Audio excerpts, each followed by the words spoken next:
Let's get one thing straight here before we start. This is not a video covering the potential first-round picks who are bound to perform barring injuries. You don't need me to tell you draft Christian McCaffrey with the first pick, or Devonta Adams could finish as the top wide receiver this season.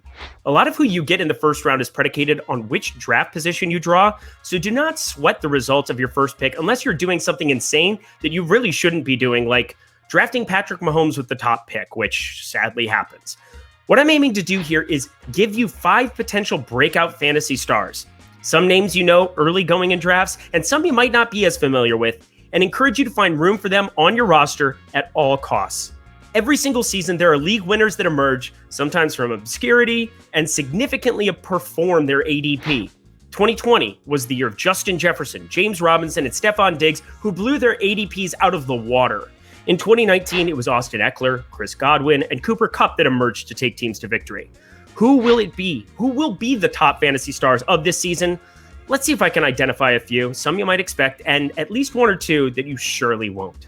And of course, if you really want to have something that's a difference maker immediately that can help you while you're doing your drafts, check out the draft kit at Awesemo. Right now, currently $15. And if you use promo code WR, like wide receiver, there's another $5 off to just make it a $10 entry fee to get in and use that product. It has the draft wingman. It has rankings for every single game type that you could possibly imagine on ESPN, Yahoo, Underdog, everywhere that you could possibly imagine drafting. We have content for it. Check out the rankings, check out everything while you're doing your drafts, and I promise you will not be disappointed. My first future league winner comes by way of the Atlanta Falcons with wide receiver Calvin Ridley. Considering his ADP sits around 20 at the moment, I don't feel so bad making him the first player I highlight in this segment. That's because unless you're drafting near the turn, there's a high likelihood Ridley will be available to snag whenever you want him in the second round. Ranking out as PFF's 11th best wide receiver in 2020, Ridley became the unquestioned number 1 in Atlanta the second Julio Jones was traded to the Tennessee Titans. And in fact, because of Julio's injury-plagued season, he became the number 1 even before that trade went down, having accumulated some astounding numbers last year. 1,374 receiving yards, 143 targets, 90 receptions, and 9 touchdowns. That goes to show what Ridley is capable of as the main offensive catalyst for the Falcons. Plus, Ridley was Matt Ryan's favorite red zone target even when Julio was in town, having caught 26 total touchdowns in 3 NFL seasons. So the volume is there, the red zone role is there, and the number 2 wide receiver on the team is Russell Gage, who surprisingly saw 110 targets last season, but he ain't Julio Jones. And the Falcons, who attempted the 4th most passing plays per game in 2020, will no doubt be back to their pass-happy ways in 2021.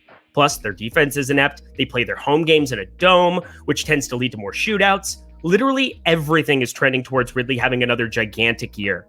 And despite the natural proclivity for me and many others to grab a running back in this round for security purposes, the opportunity to take Ridley's upside and lock up a wide receiver spot for the year is simply too good to pass up in drafts for me this season.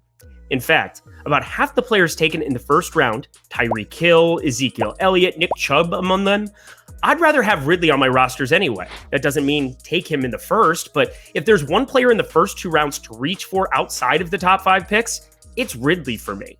Awesemo's rankings tend to agree with that sentiment, currently pegging him as the 9th overall pick in half-point PPR leagues, and even a smidge higher in most best ball formats, where snagging wide receivers early and often has become the name of the game. So while Devonta Adams and Stephon Diggs stand out as the top wide receiver options this season, don't be shocked if Calvin Ridley pushes them for the title of wide receiver 1 despite being taken a round later. If you are drafting right now, and I do mean right now, getting James Robinson needs to be at the top of your priority list. With the Jaguars' first-round pick, Travis Etienne, now out for the 2021 season, the backfield should be Robinson's alone for a second consecutive season.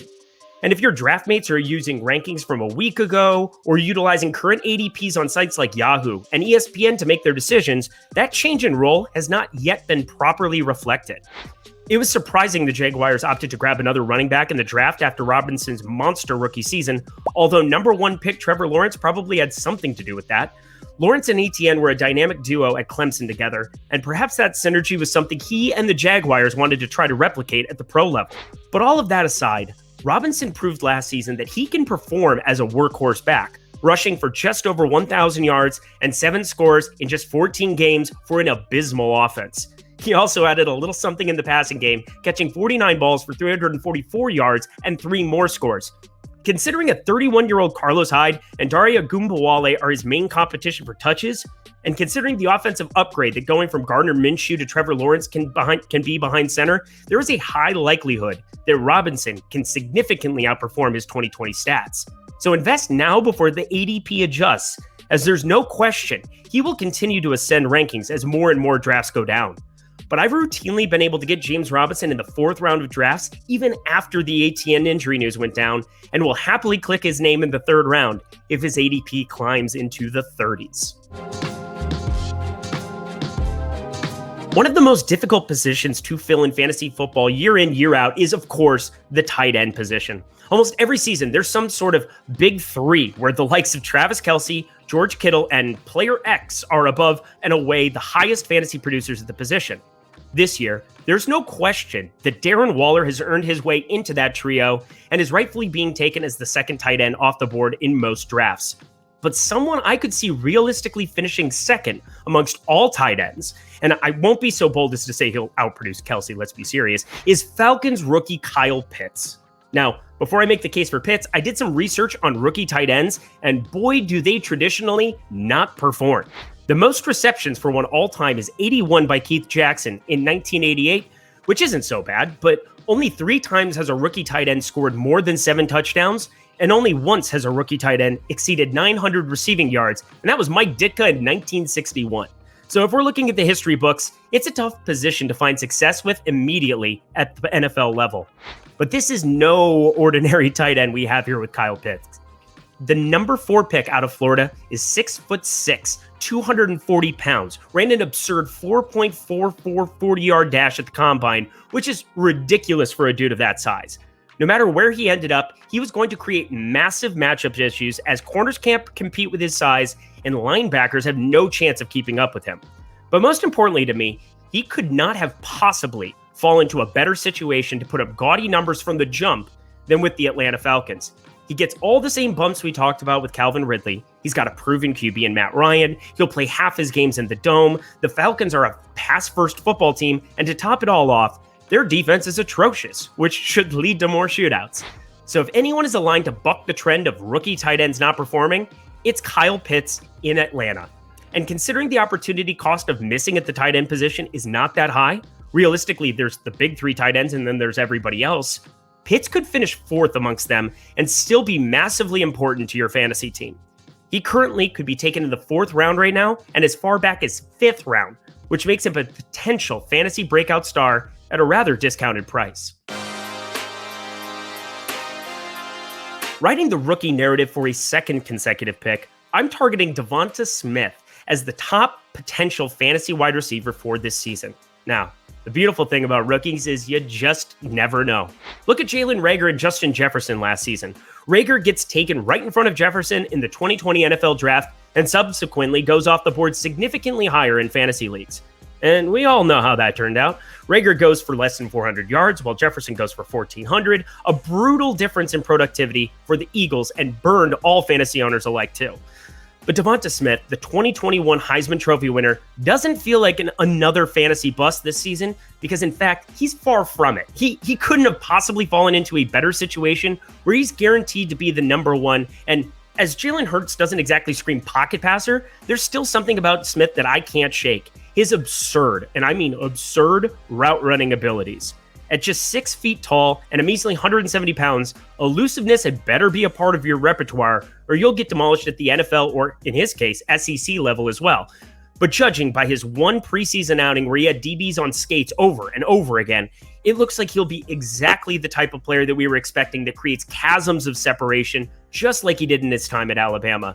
And that's exactly what the Eagles have been missing for years. A go-to wide receiver capable of playing in the slot or out wide based on situation and personnel. Expect that versatility to be one of the major reasons he'll finish as one of the best wide receivers on the board this season, not just amongst rookies. His ADP has been creeping up in recent weeks, going from triple digits to around 90 in most PPR and half-point PPR leagues. But who cares about drafting a player in later rounds that has realistic potential to put up monster numbers, especially when the alternative is taking a veteran wideout in the same range that you sort of know what you're getting already and it's just not that good. So some might say Jamar Chase is in the best spot for rookies. Others might say Elijah Moore of the Jets. I'm going to side with Devonta Smith, as there's a clear path to him being the Eagles' most targeted receiver this season. And now we're going to go to perhaps my favorite target of the entire bunch at his current ADP, and a player I simply trust to perform at an unexpectedly high rate going forward. And that is, of all players, Corey Davis of the New York Jets. First off, Jets fans, rejoice! Adam Gase is no longer the head coach of your football team, which has got to feel good. The man rode Peyton Manning's coattails in Denver, secured the head coaching job in Miami, ran them into the ground, then proceeded to do the exact same thing, only worse, in New York. But with him in the past, it's now Robert Saleh's time to take charge, and he's put an up-and-coming coach in Mike LaFleur, brother of Packers head coach Matt LaFleur, in charge of an offense that was dead last in total offense last season. But it's not just the removal of Gase that sparks optimism that the Jets could turn their passing game around. Sam Darnold struggled under the big lights and never lived up to his billing as the third overall pick in the 2018 draft. Not that it was all his fault, but now that he's off to the Panthers, it's second overall pick Zach Wilson's time to shine. And if he turns out to really be something, which is definitely within the range of outcomes based on his stellar preseason play, this could be a team with unexpected fantasy relevance. And in my opinion, Corey Davis' stellar 2020 season in Tennessee doesn't get as much attention as it deserves because he was the unquestioned third offensive option behind Derrick Henry and A.J. Brown. But Davis still finished the season as PFF's 10th ranked wide receiver, a surprising mark for a player with a current ADP around 124 in Yahoo leagues. And perhaps he's going overlooked since he fell just 16 yards shy of a 1,000-yard season, the magic number where players start garnering a little bit more attention. And maybe it's also because players aren't willing to embrace the risk of how bad the Jets were before and how bad they might be going forward. But from a fantasy angle, there's a crazy amount of upside in Corey Davis in this new situation. There's no question who the most established wideout is on the team, and having his stats muted by the likes of Derrick Henry and A.J. Brown for years might be a good thing, as no one else will see Davis coming in the 2021 season. And those are my top 5 future league winners for the 2021 NFL season. Let me know in the comments section below whether or not you agree with me, if you have anything to add whatsoever, and be on the lookout for more videos coming from Lofty, from Matt Gajewski, from myself going forward. I'm Eric Lindquist. We'll catch you later.